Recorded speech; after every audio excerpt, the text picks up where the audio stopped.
बढ़ जाए आगे। अगला क्वेश्चन बच्चों देखो 17 number question, right Faraday's second law of electrolysis. क्या है? Right Faraday's law, Faraday's second law of electrolysis. Faraday के विद्युत अपघटन के द्वितीय नियम को लिखिए। बच्चों देखो फेराडे का फर्स्ट लॉ और सेकंड लॉ बहुत ही इंपॉर्टेंट है। फेराडे का फर्स्ट लॉ और सेकंड लॉ बहुत ही इंपॉर्टेंट है ना। देखना बच्चों, फेराडे का फर्स्ट लॉ जानते हो? क्या?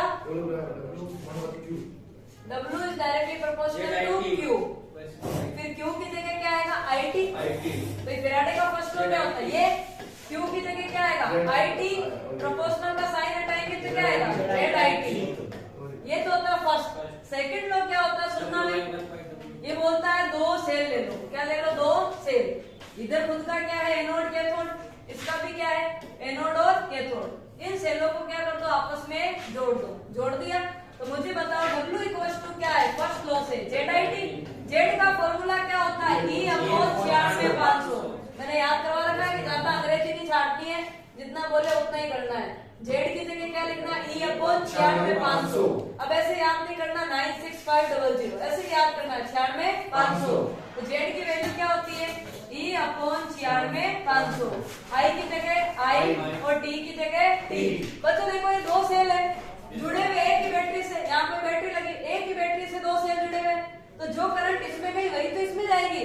यानी आई क्या है? कांस्टेंट। आई सेम है तो आई क्या हो गई? कांस्टेंट। और टाइम भी तो सेम ही है, तो टाइम भी क्या है? सेम। यानी टाइम भी क्या हो गया बच्चों? कांस्टेंट। क्या हो गया? कांस्टेंट। तो देखना W इक्वल्स टू अपन ने क्या लिखा था? E अपॉन 96/500 इंटू आई इंटू टी, ये लिखा था। मैंने क्या बोला? दोनों सेल बैटरी एक तो आई क्या हो गया? कांस्टेंट। दोनों सेल बैटरी एक तो टाइम भी सेम। टाइम भी क्या हो गया? कांस्टेंट। ये खुद क्या बेचारा नंबर, और नंबर तो क्या होता है? कांस्टेंट ही होता है। तो W किसके ऊपर डिपेंड कर रहा है? E पे। W is directly proportional to E। यही क्या होता है? फेराडे का सेकंड लॉ। और ये E क्या है बच्चों? E क्या है? जमने वाला पदार्थ तो ना W है वो तो W। E क्या है? Equivalent weight. अरे ये तो पता होना चाहिए क्या है। E क्या है? इक्विवेलेंट वेट, तुल्यांकी भार। यानी निक्षेपित होने वाले पदार्थ की मात्रा, डिपॉजिट होने वाले W का अमाउंट डायरेक्टली प्रोपोर्शनल किसके होगा? इक्विवेलेंट वेट के। यही क्या होता है सूचित? Faraday second law. गेट बंद कर दे बेटा सूचित।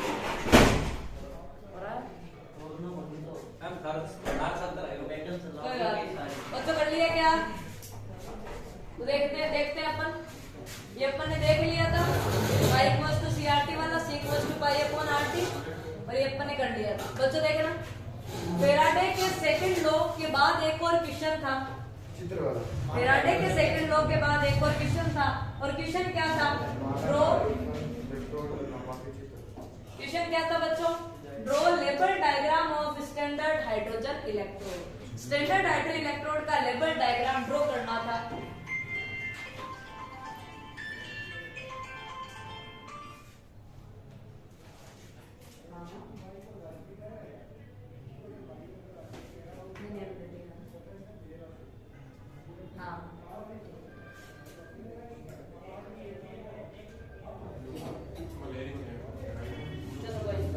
इधर देखो बच्चों, देखना स्टैंडर्ड हाइड्रोजन इलेक्ट्रोड का लेबल डायग्राम ड्रॉ करना है।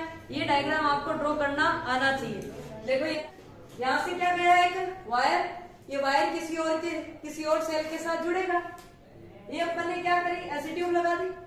यहाँ से कौन एंटर करेगी? Hydrogen gas. हाइड्रोजन गैस गई, ठीक है। तो यहाँ से देखो आपको ऐसा ही स्ट्रक्चर ड्रॉ करके आना है, ऐसा ही डायग्राम ड्रॉ करवा के आना है। मीडियम कौन सा है इसमें? मीडियम कौन सा है? एसिडिक। ये मीडियम कैसा है? अंदर एसिडिक मीडियम है, ध्यान रखना। उस मीडियम की कंसंट्रेशन कितनी है? 1.0 मोलर। जो आपने हाइड्रोजन गैस एंटर करवाई है उसका प्रेशर क्या है? 1 बार। बस ऐसा का ऐसा डायग्राम आपको ड्रॉ करवा के आना था। ये गेट पूरा बंद कर। ठीक है बच्चों, आगे बढ़ जाऊं क्या मैं? आगे देखते हैं अगला क्वेश्चन। देखो ये क्वेश्चन इस बार आ सकता है। 18th नंबर क्वेश्चन देखेंगे। Complete the following reaction and explain it's mechanism. Halo alkane and hello Erin का क्वेश्चन है। बच्चों मैंने तुम्हें पढ़ाया था कल ही। मुझे बताओ भीड़ ज्यादा है कि कम है? SN1। भीड़ क्या है? ज्यादा। कार्बन पे देखो 3 लोग है, भीड़ क्या है? ज्यादा। और भीड़ ज्यादा होती है तो कौन सी रिएक्शन होगी? SN1। कौन सी होगी? SN1। लिखना कैसे SN1 को? S छोटा अन पैरों में और 1 इस S के बराबर, ऐसे लिखना है SN1 को। ठीक है, तो कौन सी मैकेनिज्म करेंगे? SN1 पूरी करनी है। SN1 को SN1 कितने स्टेप में होगी? 2 स्टेप में। पहला स्टेप कैसा है? स्लो। दूसरा कैसा है? फास्ट। क्या कार्बोकेटाइन बनेगा? बनेगा। बातें समझ में आ गई? क्या इन्वर्जन ऑफ कॉन्फिगरेशन होगा? नहीं होगा, उल्टा नहीं होगा। बातें फिर रिएक्टिविटी का ऑर्डर 3 डिग्री क्या होगा? ज्यादा रिएक्टिव, फिर 2 डिग्री, फिर 1 डिग्री। सही है क्या बच्चों? बस अगर देखो, अब देखो गलत होने के चांस कितने नंबर का है? नंबर कितने का है? 2 का। गलत होने की चांस देखना। मान लो किसी बच्चे को, बट बच्चा रट के आया है, बच्चे को पता है SN1 और SN2 का क्वेश्चन आएगा। बच्चा बढ़िया वाला रट के आया SN1 और SN2, ये लिखा हुआ ऐसे SN1, ये लिखा हुआ ऐसे SN2। अगले ने दिमाग लगाने वाली रिएक्शन दे दी। बच्चा पहचान नहीं पा रहा SN1 है कि SN, रट के तो घूमा गया पर पहचान ही नहीं। मान लो गलती से पहचान कर ले SN2, तो मैकेनिज्म किसकी करेगा? SN2 की। तो उसके 2 नंबर गए ना? गए 2 नंबर। इसका मतलब ज्यादा रट्टा भी आपको नहीं मारना चाहिए, पहले समझना चाहिए, उसके बाद चीजों को याद करना चाहिए। क्लियर है क्या? ये समझ में आ गया क्या? ठीक है, आगे बढ़ते हैं। ये क्वेश्चन भी इस बार आने की पॉसिबिलिटी है। एसिडिक और बेसिक स्ट्रेंथ से क्वेश्चन आएगा ही आएगा। SN1 और SN2 से क्वेश्चन आएगा ही आएगा। क्या तुम मेरी बात समझ पा रहे हो क्या? देखना, बेसिक स्ट्रेंथ का क्वेश्चन पूछ रखा है। बच्चों बताओ, basic strength is directly proportional क्या होगा? Plus. Basic strength is directly proportional क्या होता है? प्लस आई। यह क्या होगा? Plus are. इनवर्सली प्रोपोर्शनल क्या होता है? Minus I. यह क्या होता है? Minus R. बच्चों इनको देखना, मैं इसको ड्रॉ करूं, देखना, ये NH2, ये NH3 और ये NH2। समझो, ये बेंजीन के माथे पे कौन है? NH2। ये कौन है? NH3। और ये कौन है? C2H5 NH2। अन के ऊपर क्या है? Lone pair. अन के ऊपर क्या है? Lone pair. अन के ऊपर क्या है? Lone pair. ठीक है। अच्छा बेस वो होता है जो अपना लोन पेयर इजीली डोनेट करे, तो दूसरों को दे, खुद नहीं खाए, तो दूसरों को इजीली लोन पेयर डोनेट कर दे, वो क्या होता है? अच्छा बेस। मुझे बताओ, ये जो एनिलीन है ये कौन है? एनिलीन पे बेंजीन के माथे पे NH2 क्या होती है? एनिलीन। एनिलीन में नाइट्रोजन के ऊपर जो लोन पेयर है, उस लोन पेयर को रेजोनेंस के द्वारा कौन खा गई? Benzene ring. यानी लोन पेयर तो खा गई कौन? बेंजीन। तो होता है लोन पेयर किसी और को डोनेट हो पाया क्या? नहीं हो पाया। बेस तो अच्छा वही होता है जो लोन पेयर डोनेट करता है। ये तो खुद ही खा लिया, खुद ही पेट भर लिया, किसी को डोनेट कर ही नहीं रहा, तो ये अच्छा बेस है क्या? नहीं है। अब इन दोनों में से देखो कौन अच्छा बेस है। ये देखो, ये भी लोन पेयर है, ये भी लोन पेयर है, यही पढ़ा है, किसी ने खाया नहीं है। अब तो इजीली कहाँ डोनेट हो रहा है लोन पेयर? यहाँ पे इजीली डोनेट हो रहा है, क्योंकि ग्रुप कौन सा लगा हुआ है? C2H5। C2H5 कौन सा ग्रुप है? प्लस आई। कौन सा ग्रुप है? प्लस आई। प्लस आई क्या कर रहा है? इलेक्ट्रॉनों को धक्का दे रहा है। इलेक्ट्रॉन कहाँ आए? नाइट्रोजन पे इकट्ठा हो गए, प्रेशर पड़ा और ये लोन पेयर इजीली कहाँ चला गया? बाहर। लोन पेयर क्या हो गया? डोनेट। जबकि इसके ऊपर इतना कोई ज्यादा इफेक्ट नहीं लग रहा। तो देखो सबसे ज्यादा इजीली कहाँ डोनेट हुआ? इस पे। इसको मैंने 1 नंबर दिया, इसको 2, इसको 3। इजीली लोन पेयर कहाँ गया? पहले में। फिर कम कहाँ गया? सेकंड में। सबसे कम कहाँ गया? थर्ड में। तो कैसे अरेंज करना था? इंक्रीजिंग ऑर्डर में। कैसे अरेंज करना था? बढ़ते हुए ऑर्डर में, यानी छोटा सबसे पहले, बड़ा सबसे आगे। तो छोटा कौन है? 3। फिर ज्यादा कौन है? 2। सबसे ज्यादा कौन है? 1। बात समझ में आ गई क्या? यानी आपको लिखना था वहां 1 2 3 नहीं करना था, वहां लिखना था। यहाँ पे क्या आता? एनिलीन आता। ठीक है, यानी ऐसे C6H5 NH2, फिर कौन आता NH3, सबसे आगे कौन आता C2H5 NH2, ऐसे लिख डालना। ये होता है आपका आंसर। क्लियर है? 1 2 3 नहीं करना होता है बोर्ड में, बोर्ड में सीधा लिखना होता है। तुम समझ गए क्या? पक्का? क्या आगे बढ़ जाएं? तुम्हारी आज्ञा हो तो? नहीं आज्ञा है क्या? चलो अगला क्वेश्चन देखो। देखो ये पैटर्न 2015 का है, समझ रहे हो तुम? अभी का पैटर्न है 20 क्वेश्चन आएंगे, और पहले आते थे क्वेश्चन खूब सारे। अभी तो अपन 20 पे ही पहुंचे हैं, अभी तो आधा पेपर और पड़ा है। हाँ देखना बच्चों, पहला question, write any 2 differences in between addition and condensation polymerization. सुनना, एडिशन यानी सिंपल क्या करना है, ऐड करना है। एक आप मोनोमर लेना, एक दूसरा मोनोमर लेना, सिंपल क्या करना, ऐड, बिना सोचे समझे जोड़ दो। लेकिन कंडेंसेशन में क्या होता है, 2 यूनिट लेनी है, जोड़ना है, पर कोई मॉलिक्यूल बाहर निकालना है। H2O जैसा कोई मॉलिक्यूल बाहर निकल जाएगा, या HCl जैसा कोई मॉलिक्यूल बाहर निकल जाएगा, उसके बाद 2 चीजें जुड़ेगी। तो योगात्मक का मतलब क्या होता है, सिंपल 2 चीजों को जोड़ना, कुछ भी कोई मॉलिक्यूल बाहर नहीं निकालना। जबकि संघनन का मतलब क्या होता है, 2 चीज जुड़ेगी तो कोई छोटा मॉलिक्यूल बाहर निकलेगा। बात समझ में आ गई क्या? एडिशन पॉलीमराइजेशन में क्या होता है, सिंपल चीजें जोड़नी है, ऐड करनी है। लेकिन कंडेंसेशन में क्या होगा, चीजें जुड़ेगी तो सही, पर कोई छोटा मॉलिक्यूल बाहर निकलेगा। अब इसको लिखना कैसे है, ऐसे लिखना है इसको। एडिशन पॉलीमराइजेशन क्या होता है और कंडेंसेशन पॉलीमराइजेशन क्या होता है। बच्चों देखना, monomer must have either A double bond और ए ट्रिपल बॉन्ड। लेकिन इसमें क्या होना चाहिए, कोई डिफरेंट फंक्शनल ग्रुप होना चाहिए। भाई 2 चीजें आप जोड़ रहे हो तो सिंपल डबल बॉन्ड वाली भी जुड़ जाएगी। जैसे पॉलीथीन बनाई तो किससे बनाई, 2 इथीन यूनिट को जोड़ दिया, 2 क्या हजारों इथीन यूनिट को जोड़ दिया, क्या बन गई, पॉलीथीन।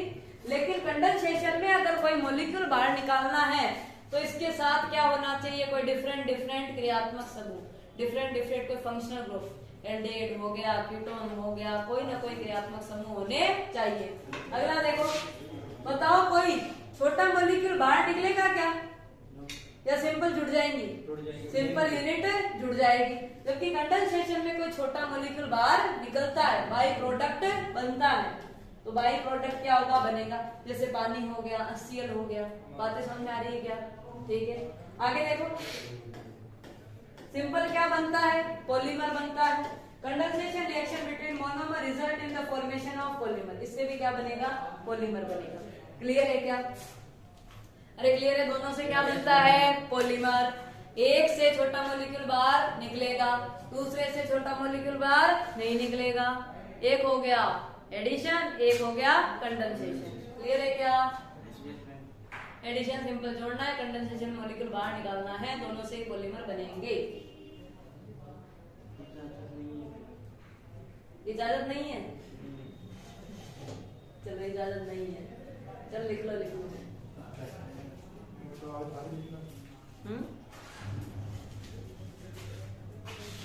सही है, नहीं सही है, कोई निकलना।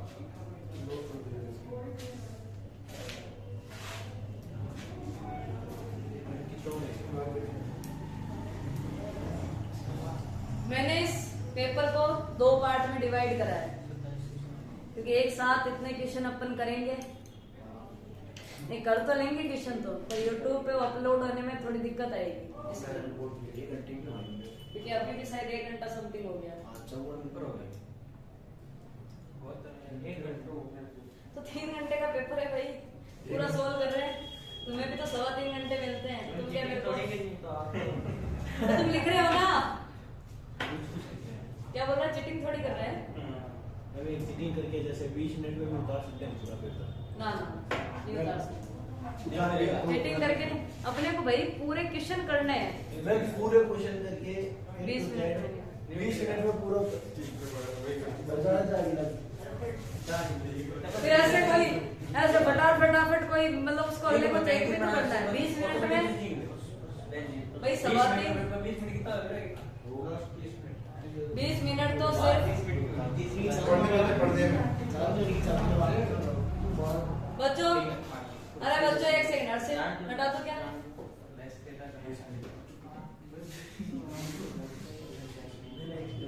अगला क्वेश्चन क्या है बच्चों? Right an equation of the reaction of chlorine with cold and dilute NaOH। इधर कोई क्वेश्चन तो नहीं छूट गया अपना? हाँ, क्वेश्चन छूट गया था बच्चों। देखना 21 नंबर क्वेश्चन, क्लोरीन की रिएक्शन करवानी इसके साथ और H3PO2 की नेचर क्यों होती है? बच्चों देखना, क्लोरीन की रिएक्शन ठंडे यानी कोल्ड एंड डाइल्यूट NaOH के साथ क्लोरीन की इक्वेशन देखनी। किसके साथ? क्लोरीन के साथ। दो इक्वेशन, क्लोरीन को गर्म और सांद्र NaOH के साथ रिएक्शन कराओ, यानी क्लोरीन को हॉट एंड कंसंट्रेट NaOH के साथ रिएक्शन कराओ। और दूसरी कौन सी है? क्लोरीन को ठंडे और तनु NaOH के साथ रिएक्शन कराओ, यानी क्लोरीन को कोल्ड एंड डाइल्यूट NaOH के साथ रिएक्शन कराओ। दो रिएक्शन है, दोनों इंपॉर्टेंट है, पूछी जा सकती है। क्लोरीन को अगर आप किसके साथ रिएक्ट करवाओगे? ठंडे यानी कोल्ड एंड डाइल्यूट NaOH के साथ, तो बच्चों देखो ये Na और ये Cl क्या बनाएगा? NaCl। लेकिन ध्यान रख लेना जो प्रोडक्ट बनेगा वो क्या होगा? NaOCl। यहाँ पे क्या बनेगा? NaOCl। ये ध्यान रखना है, ये तो सेम बनेगा, ये भी सेम बनेगा दोनों रिएक्शन में, पर डिफरेंस यही है। कोल्ड एंड डाइल्यूट ले ले तो क्या बनेगा? NaOCl। सुन लिया क्या तुम लोगों ने? क्या बनेगा? NaOCl, sodium hypochloride. याद है क्या? NaOH क्या होता था? Sodium hypohalide. तो ये क्या हो जाएगा?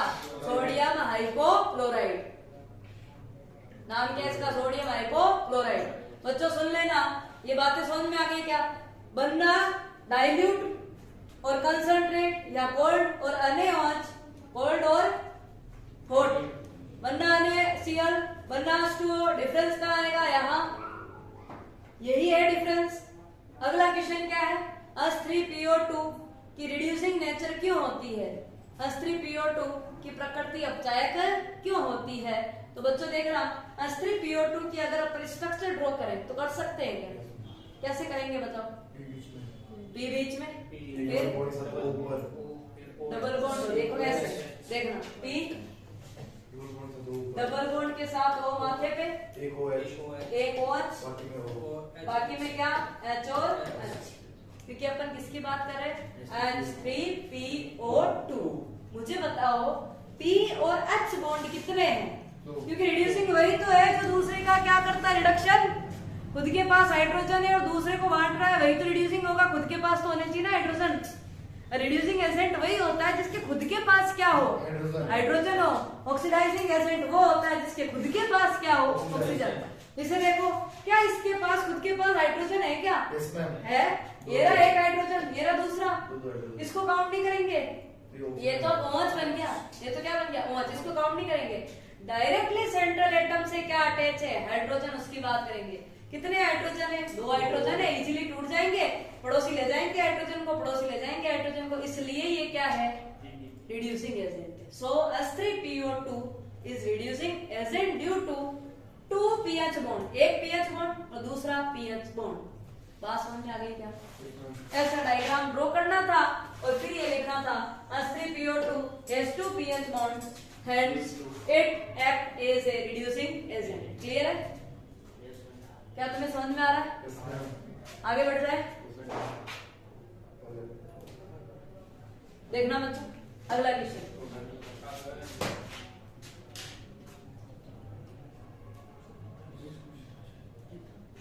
अगला क्वेश्चन है राइट, देखिए वही क्वेश्चन आ गया। क्लोरीन की रिएक्शन किसके साथ करवानी है? Hot and concentrate NaOH। देखो क्या है? क्लोरीन। क्या है? क्लोरीन। इस बार NaOH कैसा आ गया? Hot and concentrate. मैंने क्या बोला था? बनना क्या है? NaCl। बनना क्या है? H2O। पर जो वहां पे क्या बना था? NaOCl। उसकी जगह कौन आ जाएगा? NaClO3। कौन बनेगा? NaClO3। नीचे वाला है हाँ ये है, ये क्वेश्चन है वोट वाला। बोलिए क्वेश्चन। ये क्वेश्चन वो तो इंग्लिश, वो अपन ने हिंदी में कर लिया था ना। अरे अपन ने हिंदी में कर लिया था, फिर इंग्लिश दी हुई है। ये है क्वेश्चन, हॉट एंड कंसंट्रेट। मैंने याद करने की ट्रिक बता दी। बनेगा क्या? NaCl। बनेगा क्या? पानी। बीच में चेंज किसका है? ठंडे में तो क्या बन रहा था? NaOCl। कंसंट्रेट में क्या ClO3? हाँ, NaClO3। बात समझ में आ गई क्या बच्चों? आगे बढ़ जाए क्या? ठीक है। Why are all the 5 bonds of PCl5 not equivalent? Explain। बच्चों देखना, आपको PCl5 की स्ट्रक्चर ड्रॉ करनी है। ये भी क्लोरीन कितने हैं? 5 क्लोरीन को कैसे सेट करेंगे समझो। 1 2 3 कर दिया, 4 और 5। ठीक है, ये क्लोरीन, ये क्लोरीन, ये क्लोरीन, ये और ये बोल रहा है कि ये 3 बॉन्ड जो है और ये जो 2 बॉन्ड है ये इक्वल क्यों नहीं है? बच्चों जो 3 बॉन्ड है इनको तो बोलते हैं इक्विटोरियल पोजीशन। यहाँ पे फास्फोरस है तो एक Cl, दूसरा Cl, तीसरा Cl, ये कौन सी पोजीशन हो गई? इक्विटोरियल। जबकि एक Cl ऊपर और एक Cl जो नीचे, इसे कौन सी पोजीशन बोलते हैं? एक्सियल। क्या बोलते हैं? एक्सियल। यानी ये जो 2 पोजीशन इसको क्या बोलेंगे अपन? Axial position. तो ये कह रहा है कि 3 जो बॉन्ड है वो इक्विटोरियल है, वो उनकी लेंथ जो होती है वो क्या होगी? कम, जबकि एक्सियल की लेंथ क्या होती है? ज्यादा। ऐसा क्यों? तो देखना बच्चों, अगर ये पांचों के पांचों बॉन्ड क्या होते हैं? सेम ही होते हैं, तो 5 बॉन्ड के अंदर कितने इलेक्ट्रॉन? 10। एक बॉन्ड में कितने इलेक्ट्रॉन होते हैं? 2। तो 5 में कितने हो गए? 10। 10 के बीच में क्या होता है? रिपल्सन। तो मॉलिक्यूल क्या होता है? अनस्टेबल। तो बेचारे ये जो 2 एक्सियल वाले होते हैं वो ज्यादा रिपल्सन फील करते हैं, इसलिए कहाँ चले जाते हैं? दूर दूर, कि हम लड़ाई झगड़े से दूर चले जाते हैं। बात समझ में आ गई क्या? इसलिए ये 2 बॉन्ड क्या हो जाते हैं? लॉन्ग, जबकि 3 क्या हो जाते हैं? शॉर्ट। तो इसका रीजन क्या है? इसका रीजन क्या है? The axial bond pairs suffer more repulsion as compare to equatorial bond pair. मेरी बात को ध्यान से सुनना, हिंदी वाले लोग देखो, 5 बॉन्ड है, जिनमें से 3 कौन से हैं? निरक्षीय। 3 बंदों को क्या बोलते हैं? निरक्षीय। इन 2 बंदों को क्या बोलेंगे? अक्षीय। निरक्षीय की तुलना में जो अक्षीय वाले होते हैं वो ज्यादा प्रतिकर्षण क्या करते हैं? फील करते हैं, इसलिए 2 कहाँ चले जाते हैं? स्टेबिलिटी को गेन करने के लिए थोड़े दूर चले जाते हैं, इसलिए बॉन्ड लेंथ एक्सियल की, अक्षीय की क्या हो जाएगी? ज्यादा, इक्विटोरियल की क्या हो जाएगी? कम। बच्चों हो गया। अगला क्वेश्चन देखना, 22 number question, half life. 22 number very very important कर लो इस बार के लिए। 22 नंबर देखना बच्चों, इस टाइप का क्वेश्चन इस बार देखने को मिलेगा। देखना, half life period for the first order reaction is 10 second. Calculate rate constant for the reaction. मुझे बताओ T हाफ का फॉर्मूला क्या होता है? किसके लिए? फर्स्ट ऑर्डर के लिए। फर्स्ट ऑर्डर के लिए T हाफ क्या होता है? 0.693/K। यही होता है। अब देखना, इसने क्या पूछा है? K, तो K कहाँ चला जाएगा? ऊपर। 0.693 अपॉन में क्या आएगा? T half. सही है बच्चों? तो देखो 0.693 अपॉन में T हाफ कितना है? देखो हाफ लाइफ पीरियड कितना है? 10 सेकेंड। कितना है? 10। तो T हाफ की जगह क्या आएगा? 10 सेकेंड। हाँ, फोन में कम है, 20% ही है। कोई बात नहीं, कोई बात नहीं। तो बच्चों बताओ कितनी आई? 10 सेकेंड आ गया। अब इसको काटेंगे तो आंसर क्या आएगा? 0.0693 सेकेंड ऊपर जाएगा, किस में जाएगा? Second inverse. देख लो कि एक यूनिट क्या आती है फर्स्ट ऑर्डर की? Second inverse. बात समझ में आ गई क्या? ये क्वेश्चन इस बार के लिए आप सेव कर लो। मेरे हिसाब से क्वेश्चन शायद हो गए होंगे, फिर भी देख लेते हैं और कुछ बचा है क्या? बच्चे हैं क्वेश्चन, बच्चे हैं। चलो कोई बात नहीं बच्चों, बाकी क्वेश्चन अपन कब करेंगे? नेक्स्ट वीडियो में। तब तक के लिए टाटा, बाय बाय। सब्सक्राइब